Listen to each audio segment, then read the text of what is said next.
Hello everyone, I am Komal Mahajan from College of Engineering Pune, Department of Mechanical Engineering. I have created this video under the subject name Automotive Mechatronics under the guidance of Professor A.D. Patange sir. The contents to be covered in this video are the driver alertness monitoring system and the tire pressure monitoring system. So first, let's look at the driver alertness monitoring system. Driver drowsiness or awareness detection systems use cameras or other sensors in the vehicle cockpit to determine if a driver's attention is still on the road and on the operating conditions of the vehicle and the vehicle safety. Most systems track eye blinking rates, phase and gaze direction. Some may also monitor hand position and steering accuracy.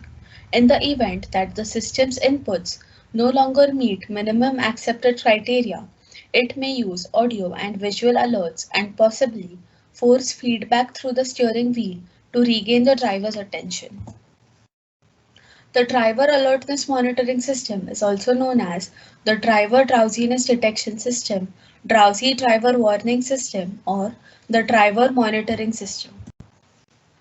So what is the need of a driver alertness monitoring system?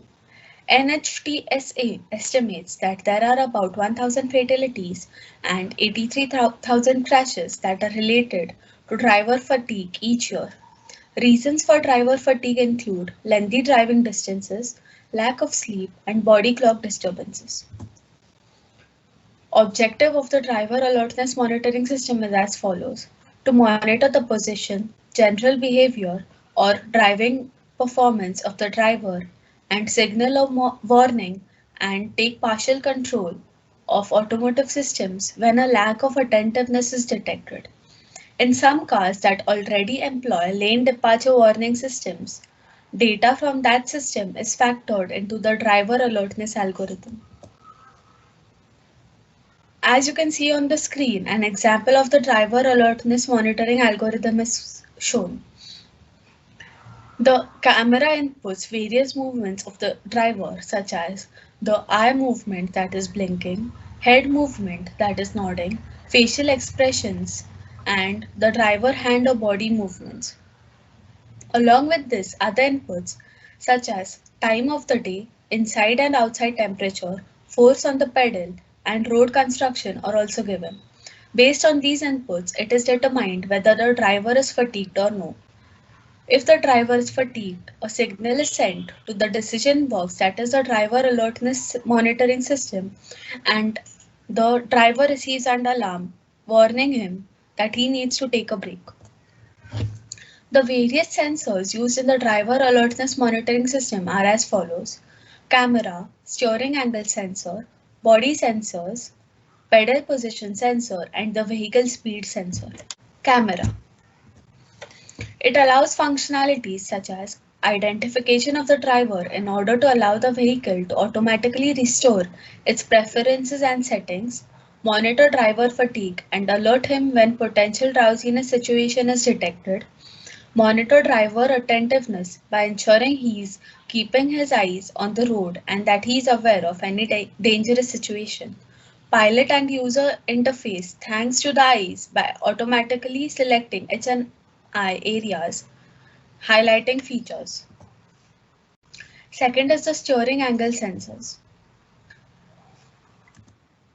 This feature uses an angle sensor to measure the degree of steering wheel corrections by the driver to maintain a proper lane position. If it senses too much correction activity, it will notify the driver to take a break. The next is the body sensors. Waveform of PPG and ECG signals, in which ECG is the manifestation of heart contractile activity while PPG is a signal that measures the changes in skin blood volume and perfusion. These signals are further extracted into useful parameters as inputs to inference network for vigilance prediction. Physiological measurement requires body sensors to measure parameters like brain activity, heart rate, skin conductance, muscle activity, etc. Now let's look at the actuators used in this system. Display, which is usually in the dashboard or the instrument panel, speaker, or in some cases lights, steering wheel vibrator, seat belt tensioner, seat vibrator, or the hot air blower. Let's look at some of the important actuators in detail in the further slides. First one is the display. If normal attention levels are detected, the monitor will display 3 or 4 bars in the driver selectable driver attention monitor screen in the driver information interface. If the system detects an inadequate level of attention, the system will override any of the selected screens and display either 1 or 2 bars and a message advising the driver to take a break. The next is the speaker. While driving at high speed, if the system determines that the driver attention is reduced based on the steering behavior, the system generates an audible alarm and a message to prompt the driver to take a break. The third one is the steering wheel vibrator. If the detected level of attention worsens, the system will display a heightened visual warning as well as an audio alert and will vibrate the steering wheel to further warn the driver to take action. These are some of the manufacturers of the driver alertness monitoring system. Commercial available fatigue monitors. There is a number of commercially available fatigue monitors. Working principles are based on head movements, heart rate variability, steering wheel movements, and grasping strength, EEG analysis, eye movements, and activity sensors. Examples are the on-guard eye closure monitor, dozer's alarm or head nodding monitor, and an analog of the road guard reaction time monitor. These devices have been evaluated in 1991 by the Monash University Accident Research Center. The criteria used to evaluate the alarms were reliability, threshold, and degree of intrusiveness. So now the next part of the video is the tire pressure monitoring system. Introduction. A tire pressure monitoring system is an electronic system designed to monitor the air pressure inside the pneumatic tires on various types of vehicles. TPMS reports real-time tire pressure information to the driver of the vehicle either via a gauge, a pictogram display, or a simple low pressure warning light. Objectives of the TPM system. Tire pressure monitoring systems control the internal temperature and pressure of an automobile's tire. These systems warn drivers of underinflation, leaks, and the loss of air pressure that occurs naturally.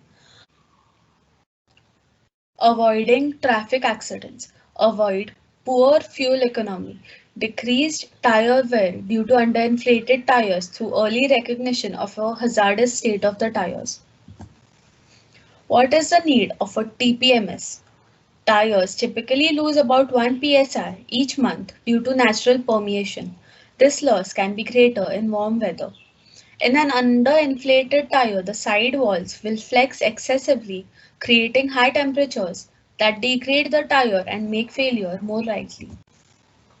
How does it work? The system uses sensors in the wheels and a driver display which can show tire pressure at any wheel, plus warnings for both high and low pressure. The types of TPMS are direct and indirect systems. First one is the direct systems.